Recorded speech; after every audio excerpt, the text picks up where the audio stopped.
সবার আগে ঘাত ধরে জেলে ঢুকিয়ে দেওয়া উচিত। আমি তো বারবার বলছি, তৃণমূল কংগ্রেস ধর্মীয় রাজনীতির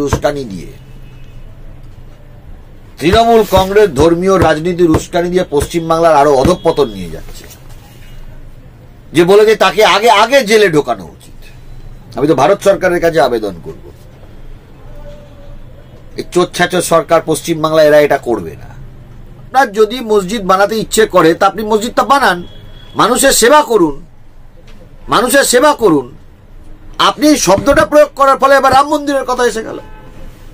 এই কালচারটারই আমি প্রতিবাদ জানাচ্ছি এবং এই জিনিসটা বন্ধ হওয়াটা পশ্চিমবাংলায় দরকার আছে। পশ্চিমবাংলাটাকে ধর্মীয় মেরুকরণের জায়গায় নিয়ে যাচ্ছে তৃণমূল। অভয়াকে নিয়ে অভয়ার মা বাবা বলতে শুনেছি আমরা, তারা বলছেন যে তাদের সঙ্গে ঠিকমতো যোগাযোগ করা হতো না, ঠিকমতো তথ্য তারা পেতেন না। না দেখুন, উনি তো একজন সিনিয়র অ্যাডভোকেট, যোগাযোগটা বিশেষত আমাদের প্রফেশনের নিয়ম হলো যে জুনিয়র অ্যাডভোকেট থাকে বা যিনি ওয়ার থাকেন বা কলকাতার যারা অ্যাডভোকেট আছে তাদের সঙ্গে যোগাযোগ।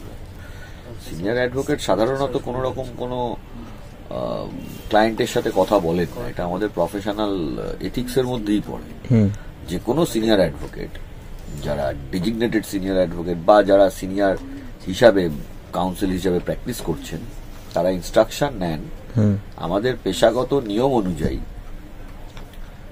জুনিয়র অ্যাডভোকেটদের মাধ্যমে। এবার কোন সিনিয়র কারোর সাথে কিছুক্ষণ কথা বললেন, এ করলেন, সেটা অন্য বিষয়, সেটা ব্যক্তিগত কারণে বললেন। কিন্তু সাধারণত পেশাগত কারণে আমাদের প্রফেশনাল নিয়ম অনুযায়ী যারা যারাই সিনিয়র অ্যাডভোকেট হন, ডিজিগনেটেড সিনিয়র হোক বা কাউন্সিল হিসেবে সিনিয়র হিসেবে অ্যাপিয়ার করছেন হোক, তারা কখনোই কোনো ক্লায়েন্টের সাথে কথা বলেন না যদি না নিয়ম অনুযায়ী, মানে যদি কোনো অ্যাডভোকেট তার চেম্বারে না নিয়ে যায়, মানে পুরো কন্ডাক্টটাই অ্যাডভোকেট, যে জুনিয়র অ্যাডভোকেট আছেন তাদেরই করতে হয়। এর কি কারণ হতে পারে? এই সময় দাঁড়িয়ে বলা হচ্ছিল যে 1 মাসের মধ্যে হয়তো বিচার প্রক্রিয়া অনেকটা শেষের দিকে চলে যেতে পারে, সেখানে দাঁড়িয়ে বৃন্দা গ্রোভার সরে দাঁড়ালেন, এর কি কারণ হতে পারে? সরে দাঁড়ানোটা, আমি তো আইনজীবী হিসাবে দেখুন, আজকে একটা মামলা একজন আমায় ব্রিফ করেছে, কালকে আমাকে নাও করতে পারে বা আমি নিজেও ছেড়ে দিতে পারি মামলা, আর নতুন আইনজীবী আসবেন। এটা এমন কিছু বড় ইস্যু নয় যেটা নিয়ে কিছু বলার মতো। আর ওনার পরিবারের লোকজন ডেফিনেটলি পারেন, কিন্তু নিয়ম অনুযায়ী আমি যেটা জানি, সিনিয়র অ্যাডভোকেট, যে কোনো সিনিয়র অ্যাডভোকেট, তার সাথে কথা বলতে গেলে জুনিয়র অ্যাডভোকেটের থ্রু কথা বলতে হয়। এটাই সিস্টেম আমাদের প্রফেশন। তাই জন্য এটাকে নিয়ে এমন কিছু মানে ভাবার বা দেখার মতন দৃষ্টিকোণ আছে বলে আমার অন্তত মনে হয় না। এবার পরিবার কিছু যদি বলে থাকেন সেটা পরিবারের ওপরে। আমি আপনাকে প্রফেশনাল এথিক্সটা বললাম। এমনি মামলা ছেড়ে যাওয়ায় মামলার কি ক্ষতি হয়েছে, যেটা বলা হচ্ছে যে উনি ক্ষতি করে দিয়ে গেলেন মামলাটা, অভয়ের বিচার পাওয়ার বিষয়টা? এরকম ধরনের কোন রকম কোনো বিষয় না। যে কোনো অ্যাডভোকেট, দেখুন মামলার মেরিট পজিটিভ নেগেটিভ সেটা মামলার মেরিটের ওপর, আর্গুমেন্টের ওপর চলে। কোনো অ্যাডভোকেটকেই আমি এটা বলতে পারি না যে যিনি যে যার হয়ে লড়েন তিনি জান দিয়ে লড়েন। আমাদের কলকাতাতে দেখবেন বা দিল্লিতে দেখবেন, যে কোনো আইনজীবী তার ক্লায়েন্টকে বাঁচানোর জন্য শেষ চেষ্টাটুকু সৎভাবে চেষ্টা করেন, এটা আমি জানি আমাদের প্রফেশনে। এই ধরনের কথা যেগুলো বলছেন এগুলো রটনা।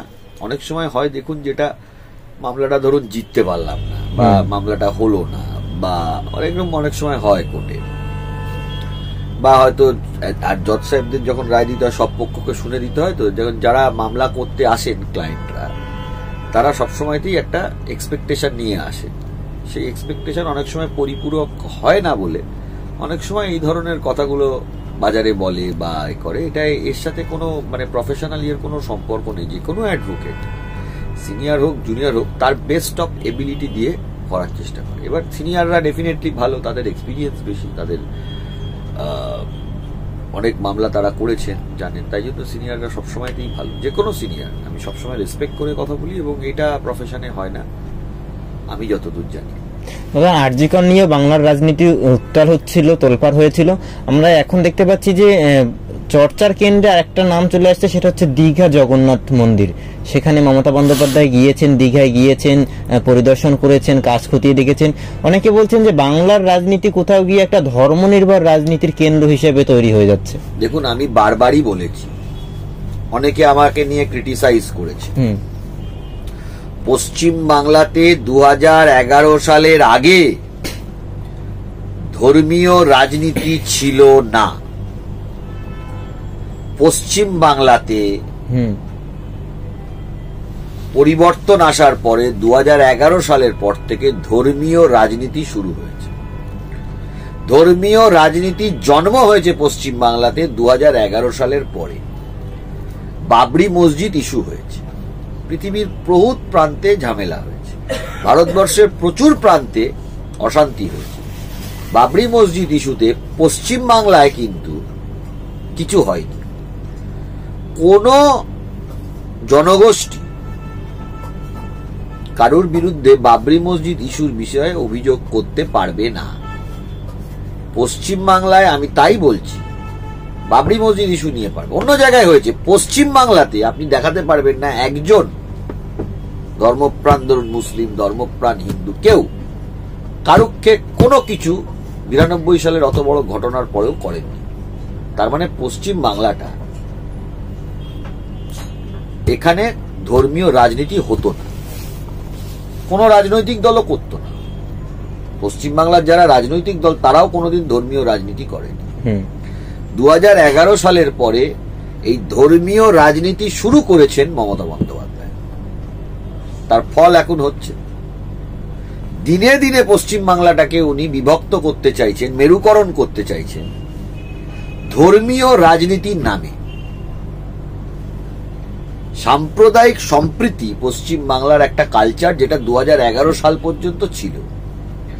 এই সাম্প্রদায়িক সম্প্রীতি বিনাশ করা শুরু করেছেন খোদ মুখ্যমন্ত্রী ক্ষমতায় টিকে থাকার জন্য 2011 সালের পর থেকে। আপনি কেন গেছেন? আপনি কথায় কথায় মন্দির মসজিদ চলে যাবেন, আপনি তো একটা সাংবিধানিক পোস্টে আছেন, একদম আপনার ভক্তি ভেতরে থাকবে। আপনি ভোটের আগে চলে যাবেন যারা মন্দিরে বা মসজিদে, এটা কি ধর্মটাকে আপনি কি রাজনীতিতে ব্যবহার করতে চাইছেন? পৃথিবীতে যত ধর্ম আছে এটা অন্যায়। যারা ধর্মীয় নেতা রয়েছেন পশ্চিমবাংলাতে, জাতি ধর্ম বর্ণ নির্বিশেষে বলবো, এইটার বিরুদ্ধে আপনারা প্রতিবাদ করুন, নাহলে পশ্চিমবাংলা একেবারে শেষ পর্যায়ে চলে যাবে। এই ধর্মীয় রাজনীতির উস্কানি যদি পশ্চিমবাংলায় হয়, পশ্চিমবাংলা থাকবে না, এটা বাংলাদেশ হয়ে যাবে। এখানে কিন্তু শুধু হিন্দুদের প্রবলেম হবে, মুসলিমদের প্রবলেম হবে, বিষয়টা তা না। আমি তাই জন্য যত ধর্মপ্রাণ মানুষ রয়েছেন, যে কোনো ধর্মের, হিন্দু হতে পারেন, মুসলিম হতে পারেন, খ্রিস্টান হতে পারেন, বুদ্ধিস্ট হতে পারেন, শিখ হতে পারেন, জৈন হতে পারেন, পার্সি হতে পারেন। কলকাতাতে এত ধর্ম, পশ্চিমবাংলা এতগুলো ধর্ম আছে এবং আরো বেশি আছে, যেটা হয়তো নাম আমি জানি না। তাদের যারা ধর্মগুরু রয়েছেন, ধর্ম প্রচার করেন, শান্তির বাণী প্রচার করেন, তাদেরকে অনুরোধ করব এই রাজনীতিটার বিরুদ্ধে আপনারা প্রতিবাদে নামুন। কারণ পশ্চিমবাংলা যত দিন যাচ্ছে ধর্মীয় রাজনীতির একটা মেরুকরণের জায়গা এখানকার সরকার তৈরি করছে, এখানকার পলিটিক্যাল পার্টি ইন পাওয়ার তৈরি করে যাচ্ছে, এবং এর ফল পশ্চিমবাংলার মানুষকে ভবিষ্যতে বুঝতে হবে। যদি রাইট লেগে যায়, উনি তো দেশ থেকে পালিয়ে যাবেন, উনি তো থাকবেন না। নেতাদের কিছু হয় না, রাজায় রাজায় যুদ্ধ হয়, উলু খাগড়ার প্রাণ যায়, এটা কথা আছে। আজকে বাংলাদেশেও যে ঘটনা ঘটছে, যারা প্রাণ যাচ্ছে যাদের, তাদের কিন্তু উলু খাগড়ারই প্রাণ যাচ্ছে। পশ্চিমবাংলাতেও যখন কোনো হবে, তখন রাজায় রাজায় যুদ্ধ হবে, উলু খাগড়ার প্রাণ যাবে, এবং সেটা পশ্চিমবাংলাতে হচ্ছে। তাই মানুষের কাছে, ধর্মীয় নেতাদের কাছে, ধর্ম প্রচার করেন যারা, ধর্মগুরুদের কাছে আমি আবেদন করব, আপনারা এই রাজনীতিটার বিরুদ্ধে যাতে সাম্প্রদায়িক সম্প্রীতি বজায় থাকে, এটার বিরুদ্ধে সবাই লড়াই করুন। আর দাদা, সেই উলুখাগড়া অর্থাৎ সাধারণ মানুষের ভোটে মানে করের টাকা, সরকারের টাকা, সেটা নিয়ে পর্যটনের নাম করে আপনার সেই সৌন্দর্যায়ন, পর্যটন এসবের কথা বলে জগন্নাথ মন্দির হলো প্রায় 250 কোটি টাকা খরচা হয়ে গেল। দেখুন, আমি তো বললাম পশ্চিমবাংলাটাকে একটা রাজনৈতিক জায়গা থেকে যদি দেখতে হয়, তাহলে এটাকে পুরো একটা ধর্মীয় মেরুকরণের রাজনীতি পশ্চিমবাংলায় চলছে এবং চালানো হচ্ছে। এটার জন্য আমার খুবই খারাপ লাগে, এবং মানুষের কাছে আমি আবারও আবেদন করব, এই রাজনীতি বন্ধ করার জন্য আপনারা রাস্তায় নামুন, যাতে করে পশ্চিম বাংলা থেকে এই সরকারকে সরানো যায়। দাদা আর একটা শেষ প্রশ্ন, সেটা হচ্ছে আমরা মমতা বন্দ্যোপাধ্যায়কে যখন দেখলাম তিনি দীঘায় গিয়ে জগন্নাথ মন্দিরের উদ্বোধন কবে হবে সেটা বলে দিচ্ছেন, অর্থাৎ 25 এপ্রিলে। অন্যদিকে হুমায়ুন কবির তার দলের আরেক নেতা তিনি বলছেন যে মুর্শিদাবাদে আমরা বাবরি মসজিদ বানাবো। ওটাকে সবার আগে ঘাত ধরে জেলে ঢুকিয়ে দেওয়া উচিত। আমি তো বারবার বলছি, তৃণমূল কংগ্রেস ধর্মীয় রাজনীতির উস্কানি দিয়ে পশ্চিমবাংলার আরো অধঃপতন নিয়ে যাচ্ছে। যে বলে যে তাকে আগে আগে জেলে ঢোকানো উচিত। আমি তো ভারত সরকারের কাছে আবেদন করব, এই চোচ্ছাচোর সরকার পশ্চিমবাংলায় এরা এটা করবে না। আপনি কেন আপনি মসজিদ করুন, আপনি কেন এই বাবরি শব্দটা উল্লেখ করে কেন বাজারটা গরম করছেন? কেন আপনার যদি মসজিদ পছন্দ হয় আপনি করুন না, সাধারণ মানুষ সাপোর্ট করবে। কিন্তু আপনি এই শব্দটা প্রয়োগ করে, আপনি জানেন এই শব্দটা প্রয়োগ করলে যে রিয়াকশন আসবে। যিনি এই বাবরি শব্দটা প্রয়োগ করছেন, যে বাবরি মসজিদ অমুক জায়গায় গড়ে, শব্দটা যিনি প্রয়োগ করছেন তিনি খুব ভালো করে জানেন এই শব্দটা প্রয়োগ করলেই রিয়াকশন আসবে। এইটা মূল, এই জিনিসটা মূল। এদেরকে সবার আগে গ্রেপ্তার করে পশ্চিমবাংলার বাইরে নিয়ে যাওয়া দরকার। এরা ধ্বংস করে দেবে পশ্চিম। রিঅ্যাকশন এসছে অনেকে, আবার বলছেন আমরা স্বাভাবিকভাবে রাম মন্দিরও বানাবো। স্বাভাবিক, আপনার যদি মসজিদ বানাতে ইচ্ছে করে তা আপনি মসজিদটা বানান, মানুষের সেবা করুন, মানুষের সেবা করুন। আপনি শব্দটা প্রয়োগ করার ফলে এবার রাম মন্দিরের কথা এসে গেল। এই কালচারটারই আমি প্রতিবাদ জানাচ্ছি এবং এই জিনিসটা বন্ধ হওয়াটা পশ্চিমবাংলায় দরকার আছে। পশ্চিমবাংলাটাকে ধর্মীয় মেরুকরণের জায়গায় নিয়ে যাচ্ছে তৃণমূল কংগ্রেস। একদম আপনি যেরকমটা বলছিলেন 92-তে যেটা হয়নি, মানে তখন সিপিএম ক্ষমতায় ছিল, সেই সময় মানে বাবরি মসজিদের অত বড় ঘটনা নিয়েও বাংলায় কিছু হয়নি। এখন মনে হচ্ছে কোথাও গিয়ে সেটা হতে যাচ্ছে। আমি বলেছি 2011 সালের আগে পশ্চিম বাংলাতে কোন রাজনৈতিক দল ধর্মীয় রাজনীতি করেননি। কোন রাজনৈতিক দল পশ্চিমবাংলার 2011 সালের আগে কোন রাজনৈতিক দল কোন ধর্মীয় রাজনীতি করেনি। আমি শুধু বামফ্রন্টকে বলেছি তা নয়। হ্যাঁ, বামফ্রন্ট করে না, এটা ঠিক। কংগ্রেসও করে না, কংগ্রেসও ক্ষমতায় ছিল।